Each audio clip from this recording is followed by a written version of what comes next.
relatives, and family. Nay, happy 60th birthday to you. Good health. Yun lang. Bye-bye. Joke lang. Simple message. Paano ba?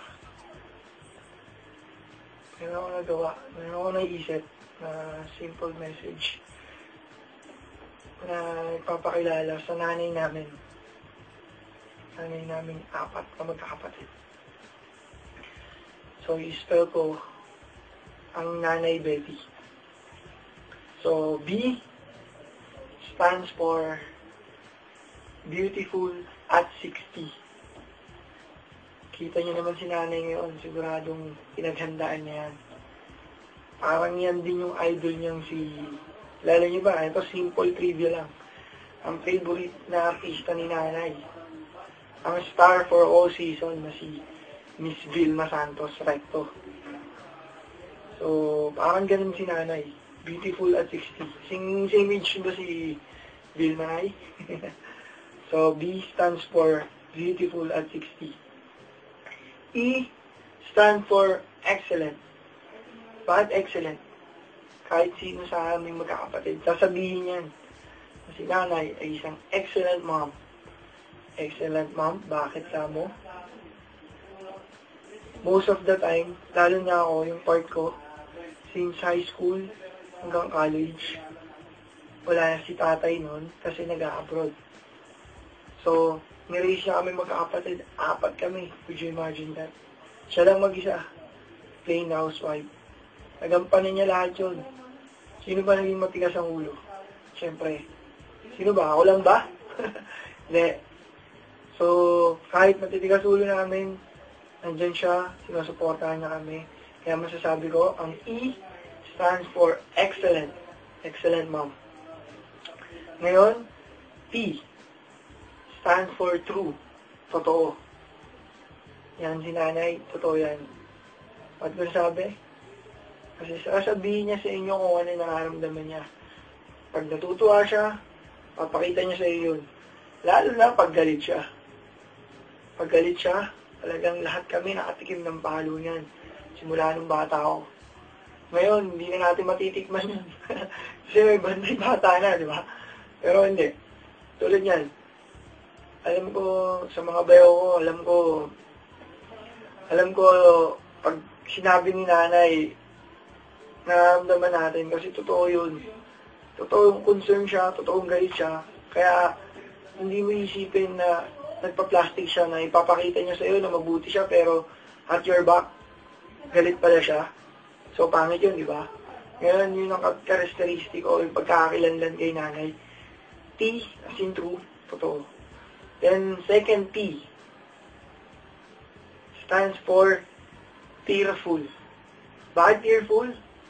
Siguro, ngayon, makikita nyo ngayon si nanay umiiyak. Nagpupunas na ng luha. Masyadong emosyon si nanay sa lahat ng bagay. Lalo na siyempre, sa mahal niya sa buhay, kahit sa mga kaibigan niya, lalo na sa amin, magkakapatid, kahit anong mangyari sa amin, konti lang. Kailan ba huling kita ko kay nanay na umiyak? Umiyak yan, last na uwi ko. Grabe.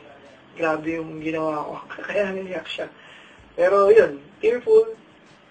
T stands for tearful. Huwag na kayo umiyak na ya. Kasi mawawala yung ganda nyo. Sayang naman yung makeup. Baka magbasa. Last letter is Y. Y stands for you. Nay, you're the greatest mom in the world. We thank God for being our mom. I know, nagampanan nyo ang lahat. Napakita nyo sa amin magkakapatid. Naparamdam nyo sa amin kung gaano nyo kami kamahal. Nay, huwag kayong mag-alala. Alam namin na mahal nyo kami. At ginagawa nyo lahat para sa ikabubuti namin. We appreciate all those things. Maraming salamat. Nay, from the bottom of my heart, ako yung humihingi ng kapatawaran sa inyo, sa inyong dalawa ni tatay, sa mga pagkakamaling nagawa ko noon, sa mga maling desisyon ko. bunga na rin ng pagiging bata.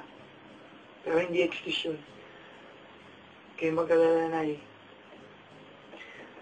sisikapin kong maging mabuting anak sa inyo ang pag-uwi ko. Basta patawad sa lahat ng pagkakamali ko na nagawa, na nasaktan ko ang damdamin nyo. Huwag nyo isipin na ginawa ko yun dahil hindi ko kayo mahal.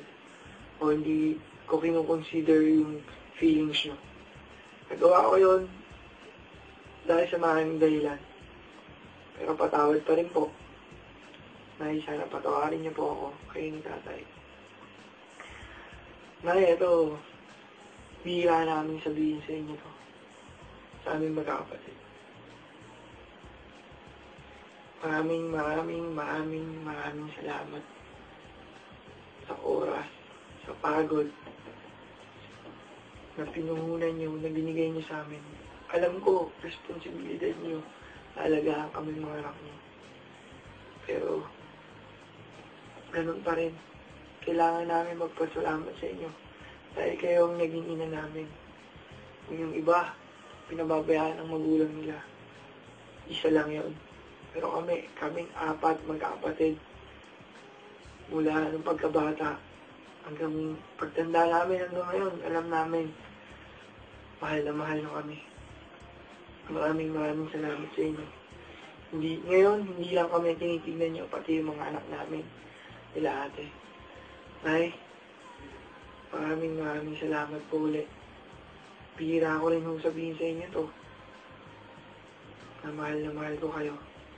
Kahit saan po ako magpunta, kasama ko po kayo sa aking mga dasal.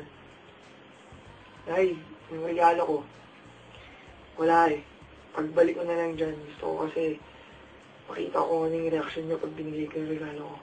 Sa ngayon, ito lang munang video message ang may regalo ko sa inyo ngayon. Happy 60th birthday. Stay pretty. Good health. At iwasan po natin ang pag-aaway. Sa inyong dalawa ni tatay. Maraming salamat po ulit. I love you. Nay, happy birthday. Bye.